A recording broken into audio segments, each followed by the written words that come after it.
देश भर के अंदर जिस तरीके से नुपुर शर्मा के बयान के बाद बवाल हुआ और खासकर यूपी के अलग अलग शहरों में हंगामे की तस्वीरें सामने आई, उसके बाद से ही सीएम योगी एक्शन मोड में नजर आ रहे थे और सीएम योगी का गुस्सा इस कदर फूटा कि यूपी का माहौल बिगाड़ने वाले दंगाइयों को ऐसी सजा देने का फैसला हुआ कि वे नजीर बन गई और उनके घरों पर बाबा ने बुलडोजर तक चलवा दिया।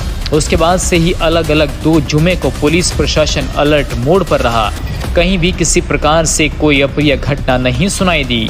दरअसल इसके पीछे सीएम योगी की एक बड़ी प्लानिंग काम कर रही थी, क्योंकि जुमे के बाद जब यूपी का माहौल बदल रहा था तभी से सीएम योगी एक्टिव मोड में नजर आ रहे थे और यूपी की कानून व्यवस्था पर पैनी नजर बनाए हुए थे, जिसके लिए उन्होंने अधिकारियों के साथ एक बड़ी बैठक की, जिसमें ये तय हुआ कि आने वाले त्योहार खासकर मुस्लिम त्योहारों को किस तरीके से संपन्न कराना है। इसकी प्लानिंग के लिए जितने भी धर्मगुरु, सामाजिक और जिम्मेदार लोग थे उनसे संपर्क किया गया और ये बता दिया गया कि सीएम योगी की मंशा कानून व्यवस्था को लेकर क्या है। अब दंगाइयों को तो बाबा के बुलडोजर के सपने आ रहे थे, तो उनकी हिम्मत नहीं हुई कि वह यूपी में पत्ता भी हिला दें। इसलिए अब ईद-उल अजहा का त्योहार सामने था।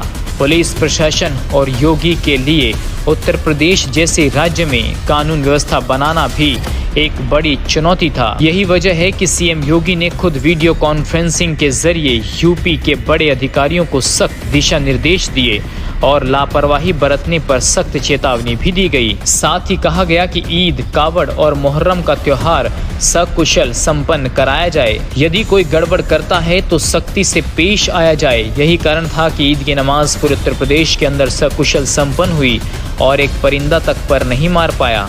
और कुछ ऐसे हालात यूपी के अंदर थे जहां पिछले 1 महीने के अंदर यूपी का माहौल अचानक से बदलने लगा था। यूपी के अंदर हो रही सियासी और धार्मिक बयानबाजियों ने यूपी के माहौल को गर्म कर दिया था, लेकिन सीएम योगी की पैनी नज़र ने ऐसे लोगों को मुंहतोड़ जवाब दिया है जो यूपी के शासन में खलल डालना चाहते हैं, जो योगी की सत्ता को चुनौती देना चाहते हैं। उन्होंने ट्रेनें चलाई, कोई बुलडोजर चला, कोई लाठी चली। तो धर्म की आड़ में खुद की राजनीतिक और धार्मिक रोटियां सेकने का काम कर रहे थे। अब पूरा उत्तर प्रदेश का प्रशासन और यूपी की जनता इसे सीएम योगी के शासन करने के तरीके के तौर पर देख रही है, जहां पर सीएम योगी ने इतनी तत्परता के साथ काम किया कि हर कोई अपने त्योहार आज़ादी और बिना किसी डर के मना रहा है। अब ईद-उल अजहा इसका बड़ा उदाहरण है। अब आगे देखना होगा कि मुहर्रम और कावड़ यात्रा को सरकार कैसे संपन्न कराती है।